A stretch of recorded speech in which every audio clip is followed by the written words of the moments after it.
একটা ব্যাপার খেয়াল করে দেখেছেন কি? আগের তুলনায় শিশুদের মধ্যে বিকাশগত ত্রুটি অর্থাৎ ডেভেলপমেন্টের সমস্যা বেশি দেখা যাচ্ছে।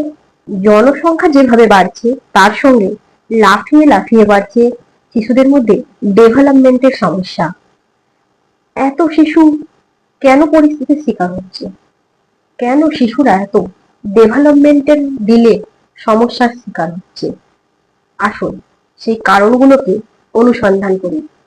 তবে কি মডার্ন কালচার এফেক্ট করছে ডেভেলপমেন্টের বিষয়ে? করলেও সেটা কি কি? আসুন সেটাই আজকে দেখে নিন। আপনারা যারা চ্যানেলে নতুন এসেছেন তাদের অনুরোধ রইল চ্যানেলটি সাবস্ক্রাইব করে বেল আইকন দিয়ে পাশে থাকার, কারণ নিত্য নতুন আপডেট নিয়ে আমার এই চ্যানেলেই আমি এসে থাকি। বর্তমান সময়ে শিশুদের মধ্যে ডেভেলপমেন্টাল ডিলে হওয়ার যে কটা কারণ দেখা যাচ্ছে, জন্মের পরে যেগুলো মডার্ন কালচারের জন্য এফেক্ট হচ্ছে শিশুর মধ্যে, সেগুলোই আমি এখন তুলে ধরছি।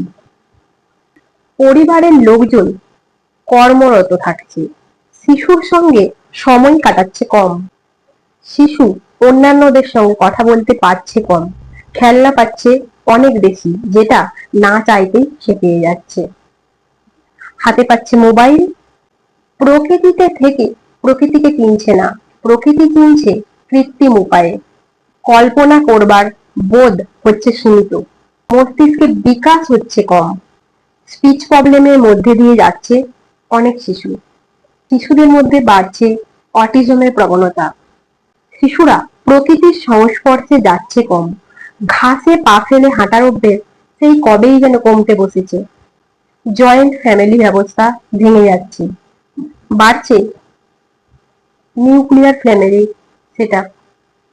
আপনি আমি কেউ কি এইরকম শৈশব কাটিয়েছি? কখনোই নয়। আমাদের শৈশব অন্যরকম ছিল, রঙিন ছিল। বর্তমান সময়ে এসে মডার্ন কালচার কি কি এফেক্ট করছে যার কারণে শিশুর শৈশবে এত পরিবর্তন হলো? প্রশ্ন করুন নিজেকে, একটু ভাবুন, আপনিও উত্তরটি খুঁজে পাবেন। আপাতত ভিডিওটি দেখুন, আমি কি কি বলছি বুঝতে পারবেন, একটু ভেবে দেখবেন। তারপর শিশুরা প্রযুক্তি ব্যবহার করার কারণে মাথা খাটাচ্ছে কম, হাতের মুঠোয় চলে এসেছে মুঠোফোন, ট্যাবলেট, ল্যাপটপের মতো জিনিস, যেটা সে ভাবছে, যেটা সে পেতে চাইছে তৎক্ষণাৎ সার্চ করে নিচ্ছে। আমরা বড়রাও তো তাই করে থাকি, শিশুরাও তাই। সুডোকু করার অভ্যেস, মাথা খাটিয়ে কিছু ভাবা, ক্রিটিক্যাল থিঙ্কিং, সেটি কিন্তু লোপ পাচ্ছে এইভাবে। নতুন কিছু বানাতে হলে সেটি সে মাথা খাটিয়ে ভাবছে না, মোবাইল থেকে ভিডিও দেখে বিভিন্ন অনুসরণ করছে, যাতে সে অন্য কারোরটা কপি করছে, নতুন কিছু সৃষ্টির কথা কিন্তু ভাবছে না। প্রযুক্তি আসার কারণে শিশুদের ঘুমে হচ্ছে পরিবর্তন, মেজাজ হচ্ছে খিটখিটে, বাড়ছে চোখের সমস্যা, মানসিক পরিবর্তন, আবেগগত সমস্যা, বাড়ছে স্থূলতা। এছাড়াও আরো আরো কত সমস্যা রয়েছে যেগুলো মোবাইল ব্যবহার করার কারণে কিংবা অত্যধিক প্রযুক্তি ব্যবহার করার কারণে শিশুর মধ্যে এফেক্ট করছে, সেগুলোও কিন্তু চাইল্ড ডেভেলপমেন্টের মধ্যে এফেক্ট করছে। যেসব শিশুরা বিকাশগত ত্রুটি নিয়ে জন্মায় না তাদের মধ্যেও কিন্তু এই বিকাশগত ত্রুটি জন্মের পরে পরেই তৈরি হচ্ছে, যেগুলো বাবা মার একটু আনঅ্যাওয়ারনেসের কারণে হচ্ছে। ভার্চুয়ালি বেশি আগ্রহের কারণে পরিবারের সঙ্গে মিশছে কম, স্কুলে বন্ধুদের সঙ্গেও সেইভাবে কোঅপারেট করছে না, সবসময় নিজেকে মোবাইলের সেই সুপারম্যান কিংবা সুপার পাওয়ার কিংবা তাদের কেউ ভাবছে নিজেকে, যে কারণে শ্রেণীকক্ষের শিক্ষকের সঙ্গেও কিন্তু খারাপ ব্যবহার করছে, বাড়ছে বিহেভিয়ার প্রবলেম, সোশ্যাল মিডিয়ার সঙ্গে শিশু তুলনা করছে নিজেকে, বাড়ছে অ্যাংজাইটি অর্থাৎ উদ্বেগ, ডিপ্রেশন অর্থাৎ হতাশা, সেলফ কনফিডেন্স অর্থাৎ আত্মবিশ্বাসের অভাব। এইভাবেই কিন্তু মানসিক স্বাস্থ্য হচ্ছে ঝুঁকিপূর্ণ। অস্বাস্থ্যকর খাবার খাওয়ার অভ্যেস, মডার্ন কালচারে কিন্তু এটি একটি কমন সমস্যা। বড়রাও যেমন অস্বাস্থ্যকর খাবারের প্রতি আগ্রহ তৈরি করেছে, সেইভাবে শিশুদের মধ্যেও কিন্তু এটা চলে এসেছে, যেটা বাবা মার কারণে কিংবা পরিবারের সদস্যদের কারণে এফেক্ট করছে। তাই মডার্ন কালচারে এসে কিন্তু সেই ব্যালেন্স করাটা খুব জরুরি। অস্বাস্থ্যকর খাবার খাওয়ার অভ্যেস গড়ে উঠছে খুব বেশি, যেটা বড়দের থেকে আসছে। বিভিন্ন ফাস্ট ফুডের হ্যাবিট, তৈরি হচ্ছে শিশুদের মধ্যে। সম্পর্কের প্রতি, সমাজের প্রতি মূল্যবোধ হারাচ্ছে।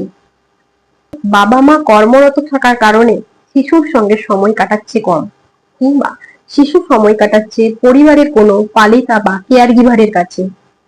সে হয়তো ততটাও এনার্জেটিক এবং ইমোশনালি শিশুর সঙ্গে অ্যাটাচ হচ্ছে না।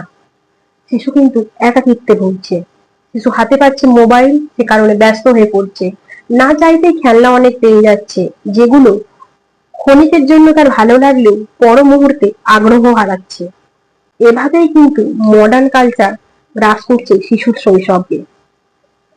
বাবা মারা একটু সচেতন হন, শিশুর জন্য সময় দিন, তাকে মাঠে নিয়ে যান, বাড়ির খাবারে অভ্যস্ত করান, প্রযুক্তি ব্যবহার কমিয়ে আনুন, এবং শিশু যাতে তার সমবয়সীদের সঙ্গে ভালো করে মিশতে পারে সে ব্যাপারে সজাগ থাকুন। এ শৈশব শিশুর নয়, আমরা যে শৈশব কাটিয়েছি তার ক্ষণিক অন্তত দেওয়ার চেষ্টা করি। মডার্ন হওয়া থাকলো এত দীর্ঘদিনের পর, শৈশবটা তার ভালো কাটুক, তারপর না হয় সে মডার্ন হবে। আশা করি ভিডিওটি যারা সম্পূর্ণ দেখেছেন বুঝতে পেরেছেন আমি কি আলোচনা করতে চাইলাম। ভিডিওটি যদি ভালো লাগে থাকে তাহলে লাইক করতে ভুলবেন না, কমেন্টও করতে পারেন। আপনাদের অনুপ্রেরণায় আমাকে নতুন ভিডিও আনতে সাহায্য করবে। এইরকম কিছু শিশুদের জন্য নিত্য নতুন ভিডিও নিয়ে আমার এই চ্যানেলে আমি এসে থাকি। আপনারা চ্যানেলের বাকি ভিডিওগুলো অনুসরণ করতে ভুলবেন না। ভালো থাকুন, সুস্থ থাকুন, শিশুর জন্য সুন্দর পরিবেশ বজায় রাখুন, শিশুর প্রতি খেয়াল রাখুন। ধন্যবাদ।